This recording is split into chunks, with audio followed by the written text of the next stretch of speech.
35 Counter-Strike players have been banned from 1 to 5 years after an investigation into illicit betting, all according to a report from the Esports Integrity Commission. And the crazy part is, this might just be the beginning.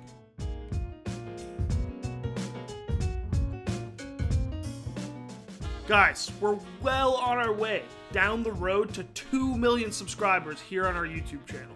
If you like these videos, if you dig theScore's content, scroll down, hit subscribe, and turn on notifications so you never miss a video. Alright, if you're not a Counter-Strike head, you might not know who the Esports Integrity Commission is, or ESIC as we know them. Essentially, they're a third-party organization that helps keep esports safe from bad stuff. You know, cheaters, breaking the law, questionable antics, that sort of thing. And they have been extremely active in CSGO over the last year. First, when they banned multiple professional CSGO coaches for abusing a spectator bug back in September. Here's ESL's punishments for all 3 coaches. Heroics Hunden is banned from competing and coaching in ESL events for a year, MIBR's Dead is banned for 6 months, and Hard Legion's Mechanogun is banned for a whopping 24 months, or a full 2 years. And then in December, when they released a massive report claiming that there was widespread stream sniping happening at the highest level of professional CS. If we had continued the investigation and followed through on prosecutions beyond the first 2 that we uncovered, the very high likelihood is that we would have had to ban at least, and I'm saying at an absolute minimum, 9 Tier 1 Counter-Strike teams. That's 45 players out of Tier 1, plus coaches, plus teams, for at least 9 months, and some for longer. And that brings us to their latest investigation. A report that announces the banning of 35 Australian CSGO players due to illicit betting. And here's why ESIC says that they handed out these bans. Quote, "The offending behaviors which are addressed within this release include betting on matches in ESIC member events, betting on an individual's own matches in ESIC member events, or betting against an individual's own team in ESIC member events," end quote. ESIC also noted that they'll be bringing their report to local law enforcement for further investigation. Basically what the report is saying here is that these 35 players were involved in either betting on matches that they were participating in, or that other ESIC members were participating in, which is against the rules. These bans will be in effect across ESIC's member organizations, which includes ESL, Blast, and DreamHack. The length of each player's ban was determined by the severity of their actions and breaks down like this. Betting on any ESIC matches, which is a 12-month ban. Betting on your own games, which is a 24-month ban. Aggravated betting, which is over 10 matches, is 36 months. Betting against your own team is 48 months. And then aggravated betting against your own team, which is 60 months. ESIC also noted that none of the bans in this report were specifically given out for match fixing. But they did say that there was, quote, "a high probability that bans for fixing would come out once they completed their investigation." Now that is a lot of bans. And while Australia isn't exactly the mecca of Counter-Strike, and these 35 players aren't exactly household names, 35 is a massive fucking number.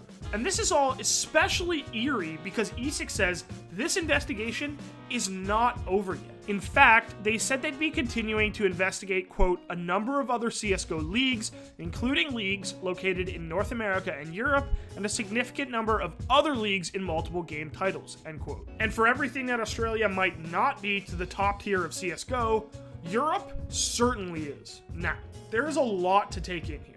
And players and commentators all over the CSGO world have not been shy about sharing their opinions. You see, for all the good that they do, ESIC is a third-party organization. It's not like esports game developers like Valve or Riot Games pay them to do investigations and to hand out bans. For the most part, they're underfunded, and in some cases, the work is being done completely on a volunteer basis. Our real job, the way I see it, is to deal with that horrible abyss that exists between esports and betting on esports.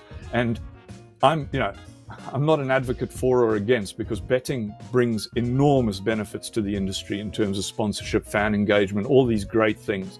But it also creates problems that esports was simply not equipped to deal with. Their authority comes from the tournament organizers they're partnered with, who honor their bans and don't let those players play. And I think it's pretty easy to say that having a third-party organization that operates as a watchdog for esports is a good thing, because, well, nobody likes cheaters, and it's best if professional esports players operate without breaking the f***ing law. That said, this stuff is a hard job.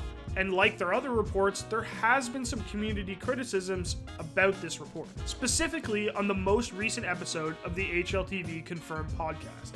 They talked about the issue, about betting on your own team, which is obviously wrong. But when it comes to Tier 2 and Tier 3 Australian esports pros betting on Astralis versus Na'Vi, it's hard to say that they would have any inside information. These are guys that literally started playing ESEA Premier in Australia for like Rooster 2, literally not a massive organization.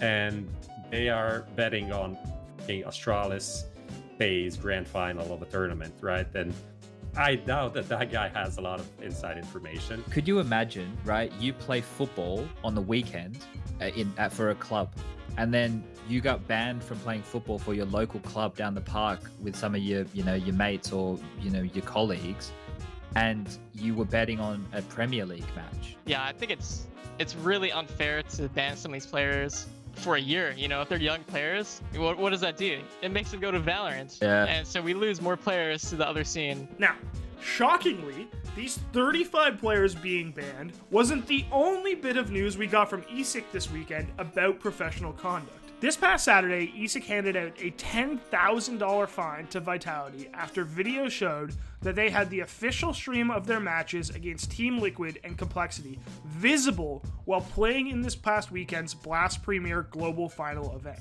The stream was on a TV outside the room that the players were playing in, which had glass walls. The infraction by Vitality and the ensuing fine from ESIC were particularly interesting due to ESIC's investigation into stream sniping back in December. Back then, they said that pro CSGO teams watching their games on stream while playing in them was so common that they weren't going to hand out bans because it would be too damaging to the CS scene. They did say, however, that any teams caught stream sniping in the future would be receiving harsh punishments. So why did Vitality just get fined? Well, here's what ESIC said. Quote, ESIC's decision to fine the organization rather than disqualify, suspend, or ban the team is predicated on ESIC's review of the evidence which indicates that taking an action in the alternative would have been disproportionate and unfair outcome for the negligence of the organization's staff, who, whilst negligent, had no intentional malice in their actions, end quote. To me, this seems reasonable, because yes, they shouldn't have had the stream on, but the idea that they could gain some kind of unfair advantage by having the stream on in another room completely separately from where they're playing, it's a little far-fetched. Before, in the earlier of the year, the stream delay was only something absurd, 3 minutes or something. Now that's a problem, and I feel like they should be looking into the people that stream snipe back then, because there had to be teams that were doing it in the online era. In terms of now, with these 5-6 minute delays, there's no way. There's nothing you can benefit from. You're 2-3 rounds in the past. It pretty much seemed like not on purpose thing, and they had audio and other video footage as well to prove that no information was passed on, right? Because from what I understood, that was what ESIC researched about the Vitality situation, and that's why they got such a small fine. So there you have it. One weekend, 35 Australian Counter-Strike players banned, a $10,000 fine for Vitality, and a lot of angry fans. And oh yeah, Simple and Na'Vi were able to slap both Astralis and Vitality on their way to winning the first big Counter-Strike event of 2021 over at Blast. Counter-Strike. There's never a dull moment. I mean, I don't know what the audience loves Dimitri, and the thing is Dimitri's actually just exactly what you would think he's like in real life, where, we're playing CS and he's just doing everything in his power to make sure that you have a good time and know what to do. And there's people from the office that have literally never played a single game of Counter-Strike in their whole life, and Dimitri's like trying to selflessly like teach them how to like properly like buy every round and like, you know, what to smoke and that sort of thing. Never getting frustrated, always helping out. So yeah, no, it's fun. And I mean, it's kind of led to me playing a ton of Valorant because I'm just sitting there and I'm like, okay, well, I like watching CS, but if I'm gonna play one of these games, I'm gonna play Valorant because it's easier. Not because I think it's better, but just because like it's the institutional knowledge that it requires to play CS is just kind of like mind numbing to me. I don't know. I'm a grown ass man. I don't have time for that. So.